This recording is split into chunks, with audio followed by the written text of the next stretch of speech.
दोस्तों इस समय आप लोगों में से काफी किसान भाइयों ने अगेती सब्जियां लगा रखी है और अगेती सब्जियों में ज्यादातर किसान भाई बेल वर्गीय सब्जियों का चुनाव करते हैं, जैसे तरबूज, तरककड़ी, लौकी या फिर आपका जो करेला हुआ या फिर तोरई हुई। इस तरह की जो सब्जियां हैं उनका चुनाव करते हैं इस समय अगेती सब्जियों के रूप में। और अगेती सब्जियों को अगर इस समय पर हम लगा देते हैं तो उनके मंडी भाव भी हमें काफी शानदार मिल जाते हैं। लेकिन मंडी भाव शानदार मिल जाने से ही हमारा मुनाफा नहीं बढ़ेगा। मुनाफा हमें तभी अच्छा मिलेगा जब हमारी फसलों से हमें उत्पादन अच्छा मिलेगा, और उत्पादन हमें तभी अच्छा मिलेगा जब सर्दियों में हमारी फसलें जो हैं वो अच्छी तरह से ग्रो कर लेंगी। लेकिन सर्दियों में अगेती सब्जियों को लगाना और उनको ग्रो करना काफी बड़ी चुनौती होता है। एक तरह से काफी किसान भाई क्या करते हैं, लोगों की देखा देखी करके जो है अगेती सब्जियों की बीज की बुआई कर देते हैं, लो टनल से उनको कवर कर देते हैं। लेकिन ना तो उनको सिंचाई का पता होता है कि कब सिंचाई करनी चाहिए, कब नहीं करनी चाहिए, किस तरह से सर्दियों में उनको जो है कौन कौन सी सावधानियां रखनी चाहिए, किस तरह से सर्दियों से उनको बचाना चाहिए, कौन कौन से रोग आ सकते हैं बीज के जमाव के बाद में, कौन कौन से रख रखाव आपको करने पड़ते हैं। तो इस तरह की जो जानकारियां होती हैं उनके अभाव में आपके जो प्लांट होते हैं वो काफी वीक हो जाते हैं, और इसके चलते जो है काफी दिनों तक आपके प्लांट या तो सर्दियों की वजह से खत्म ही हो जाते हैं कुछ प्लांट तो, या फिर क्या होता है कि आपके जो प्लांट होते हैं वो काफी वीक हो जाते हैं। तो यहां पर आपको कौन कौन सी सावधानियां रखनी है, यानी कि अगर आपने बीज की बुआई कर दी है, आपके बीज का जमाव हो गया है, यानी कि पौधा बाहर निकल आया है, तो यहां पर आपको कौन कौन सी सावधानियां रखनी है, कौन कौन से जरूरी काम करने हैं। पाले वगैरह भी पड़ेंगे आने वाले दिनों में, टेम्परेचर और भी डाउन होने वाले हैं। सर्दियों में अगर आपने उनको नहीं बचाया, रख रखाव ठीक से नहीं किया, तो आने वाली सर्दियों में अगर पाले वगैरह गिरते रहे, लंबे समय तक अगर पाले गिर गए, तो आपकी फसलों को काफी ज्यादा नुकसान भी हो सकता है। आज के इस वीडियो में इन्हीं टॉपिक्स पे हम बात करने वाले हैं कि किस तरह से आपको बुआई के बाद में अगेती सब्जियों का रखरखाव करना है, कौन कौन से जरूरी कार्य आपको पूरे कर लेने हैं।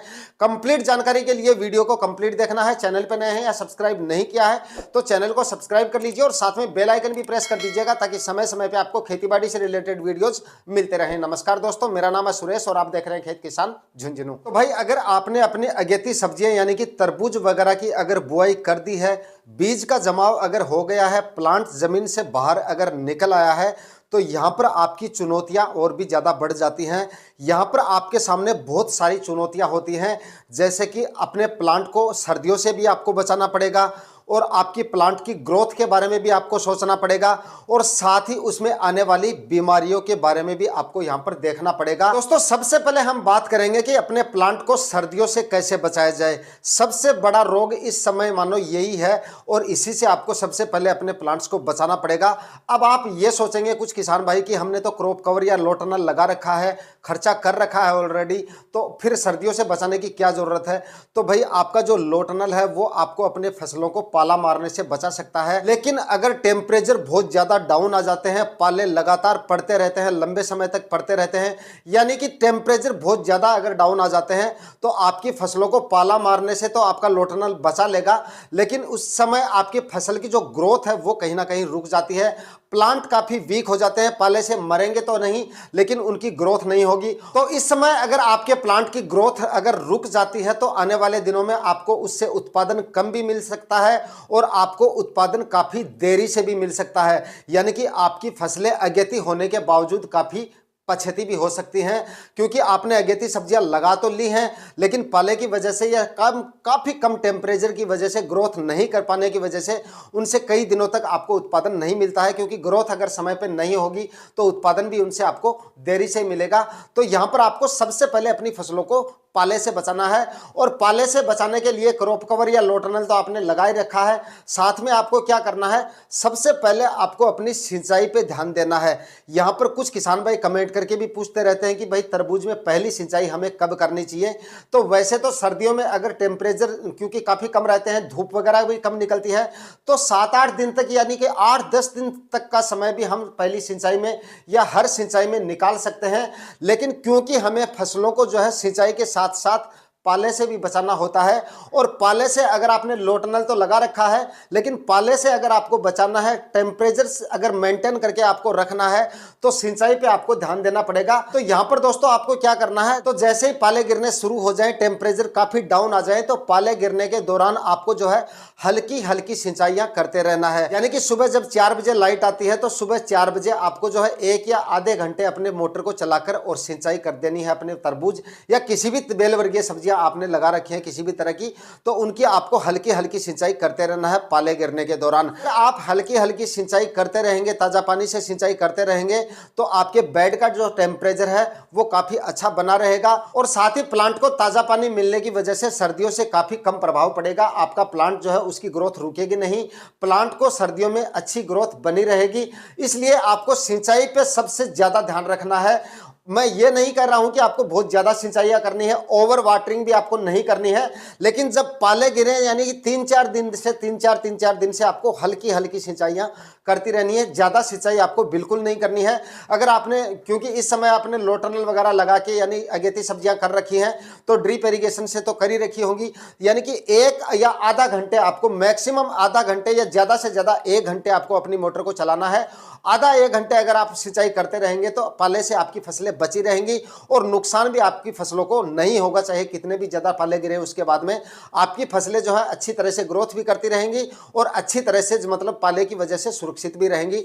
तो सबसे पहला काम तो आपको यह करना है। और उसके बाद में बात कर लेते हैं आने वाली बीमारियों के बारे में। तो भाई अगर इस समय आपने अगेती सब्जियां लगा दी हैं, बीज का जमाव उनका हो गया है, तो उसके बाद में सबसे बड़ी चुनौती एक और आती है, वो है फंगस की दिक्कत।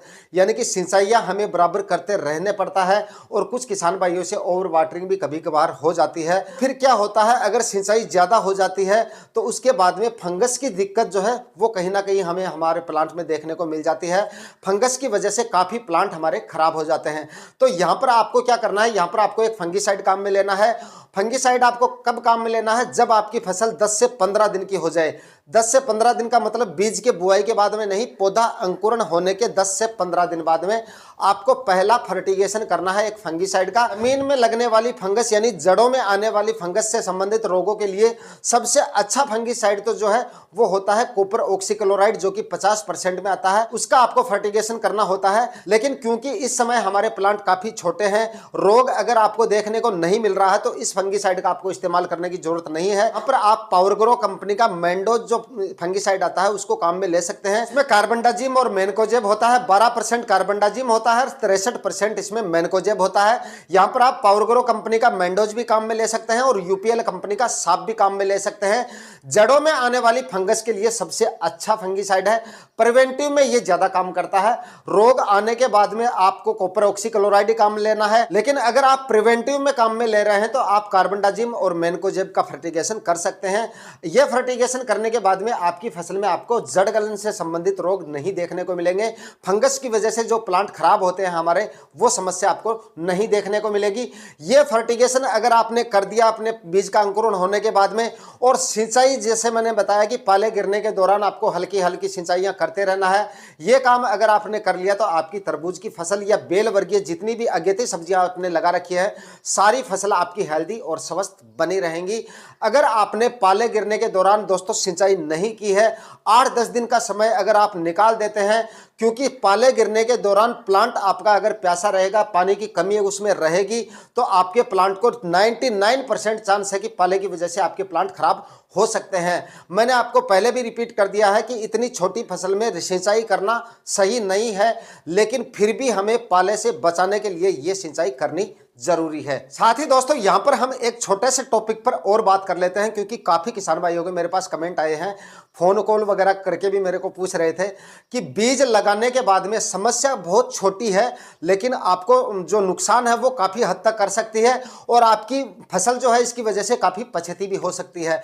बीज की बुआई करने के बाद में जब देखते हैं 10-15 दिन तक का इंतजार करते रहते हैं और बीज अंकुरित नहीं हो पाता है, और जब निकाल के देखते हैं तो वहां पर बीज मिलता ही नहीं है। तो काफी किसान भाई पूछते रहते हैं कि ये क्या समस्या है। तो भाई अगर आप अपने बीज लगाने के बाद में 3-4 दिन बाद में आपको देख लेना है या अपनी बाड़ी में निगरानी बना के रखनी है। आपको बीज लगाने के बाद में गिलहरी या चूहे वगैरह जो हैं वो आपके बीज को जो है काफी संख्या में निकाल लेते हैं। यानी कि एक बार आपने सीड शोविंग कर दी बेल वर्गीय सब्जियों की, उसके बाद में कोई जीव अगर उस बीज को निकाल के खा रहा है, छिलके अगर बीज के वहीं पे आपको मिल रहे हैं, तो 99% आपके जो बीज है वो गिलहरी ही निकाल रही है, या फिर कोई चूहा भी निकाल सकता है। क्योंकि मैंने काफी सालों से ये देखता आ रहा हूं।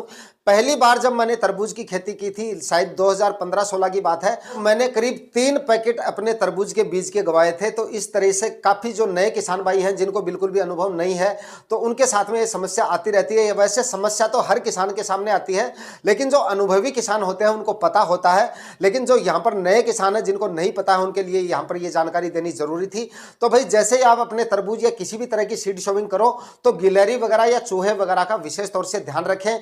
गिलहरी अगर आपके खेत में है, खेत में हर खेत में होती है गिलहरी वैसे तो आपके खेत में जितने भी यानी बाड़ी में जितने भी पेड़ हैं, उन पे आप पॉलीथीन यानी कि जो प्लास्टिक मल्च होती है हमारी, वो लपेट दें पेड़ पे, तो गिलहरी वगैरह आपके खेत में नहीं रहेंगी। या फिर दूसरे तरीके से आप अपनी खेत से गिलहरियों को भगा भी सकते हैं। इस तरह के उपाय करके यानी कि आपको अपने बीज को गिलहरी या चूहों से बचा लेना है। दोस्तों, सीड शोविंग होने के बाद में आपके बीज वगैरह खराब हो रहे हैं, तो ये जो समस्या बताई है यही समस्या है। इसी वजह से आपके बीज खराब हो रहे हैं, इसी वजह से आपके बीज वहां पर आपको नहीं मिल रहे हैं। और अगर आपको पता करना है कि भाई गिलहरी निकाल रही है या कोई और जीव निकाल रहा है, तो यहां पर आप देख सकते हैं आपके बीज, अगर गिलहरी आपके बीज को निकाल रही है तो बीज का छिलका आपको वहीं पर मिल जाएगा। यानी गिलहरी क्या करती है, बीज को अंदर से निकालती है, फोड़ती है, अंदर की जो गुड़ी होती है उसको खा लेती है और छिलका वहीं पर छोड़ देती है।